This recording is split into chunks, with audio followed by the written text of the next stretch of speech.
Hello बच्चों, let's read this question. The question says in electrostatics electric field lines are always perpendicular to surface of charged metallic conductor. A reason in electrostatics surface of charged metallic conductor is always equipotential surface. Option first, both assertion and reason are correct and reason is the correct explanation of assertion.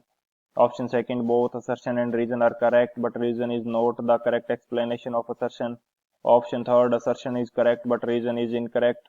Option fourth, assertion is incorrect but reason is correct. इस question के अंदर हमसे क्या बोला गया है कि जो इलेक्ट्रिक फील्ड लाइंस होंगी मेटेलिक कंडक्टर से वो परपेंडिकुलर होती हैं. रीजन हमें दे रखा है कि जो मेटेलिक कंडक्टर है इसकी सरफेस क्या होगी, इक्विपोटेंशियल सरफेस होगी. तो बात करते हैं की कंसेप्ट की. की कंसेप्ट की यदि बात करें तो यहाँ पे सबसे पहले हम लोग डिफाइन कर लेते हैं कि जो इक्विपोटेंशियल सरफेस है वो क्या होती है. इक्विपोटेंशियल सरफेस, इक्विपोटेंशियल सरफेस जो होगी उस सरफेस को बोला जाएगा जिस सरफेस के ऊपर पोटेंशियल क्या है, सेम है एंड पोटेंशियल डिफरेंस की वैल्यू जीरो होती है. तो यहाँ पे स्टेटमेंट हमारा क्या हो जाएगा, potential is same throughout the surface. Potential is same throughout the surface.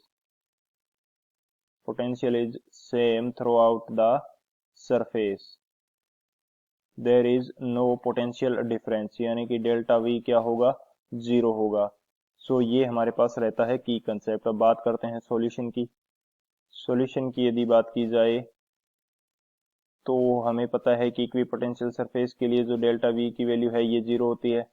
तो किसी भी चार्ज को मूव करने के लिए जो वर्क किया जाएगा Q into delta we, delta we zero है तो वर्क डन W भी हमारे पास क्या होगा, जीरो होगा. यदि W जीरो है तो यहाँ से हम डिफाइन कर सकते हैं वर्क डन को. वर्क डन बेसिकली हमारे पास क्या होता है, W इज, वर्क डन के मैं मैग्नीट्यूड की बात कर रहा हूँ. मैग्नीट्यूड हमारे पास क्या होगा, Q into E dot D R, and dot हटाएंगे तो ये आएगा डी आर कोस थीटा. यदि W हमारे पास जीरो है, यहाँ पे मैग्नीट्यूड की बात की जा रही है, यदि W जीरो है तो कोस थीटा की वैल्यू हमारे पास कितनी आएगी, थीटा आएगा 90 डिग्री. यानी कि इलेक्ट्रिक फील्ड जो है सरफेस के साथ किस एंगल पे होगा, इलेक्ट्रिक फील्ड सरफेस के साथ 90 डिग्री के एंगल पे होगा. यानी कि इलेक्ट्रिक फील्ड लाइंस इस इक्विपोटेंशियल सरफेस के 90 डिग्री के ऊपर होती हैं. एंड जो हमारा मेटेलिक कंडक्टर है, मेटेलिक कंडक्टर, इसकी सरफेस भी इक्विपोटेंशियल सरफेस होती है. कोई भी मेटेलिक कंडक्टर है तो उसके ऊपर जो चार्ज होगा वो इसकी सरफेस के ऊपर रहता है एंड इसकी सरफेस का जो पोटेंशियल है वो पूरी सरफेस के लिए सेम होगा. यहाँ पे यदि Vs की बात की जाए, सरफेस के पोटेंशियल की बात की जाए तो ये पूरी सरफेस के लिए सेम रहता है जिसके कारण इलेक्ट्रिक फील्ड लाइंस परपेंडिकुलर निकलती हैं.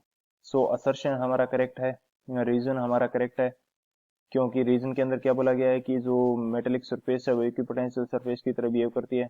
सो असर्शन भी करेक्ट है, रीजन भी करेक्ट है एंड जो रीजन है वो करेक्ट एक्सप्लेनेशन है असर्शन के लिए. सो कौन सा ऑप्शन यहाँ पे करेक्ट हो जाएगा, जो फर्स्ट ऑप्शन है ए, both assertion and reason are correct and reason is the correct explanation of assertion. So option A is the final answer. I hope you understood it well. Best of luck. Thank you.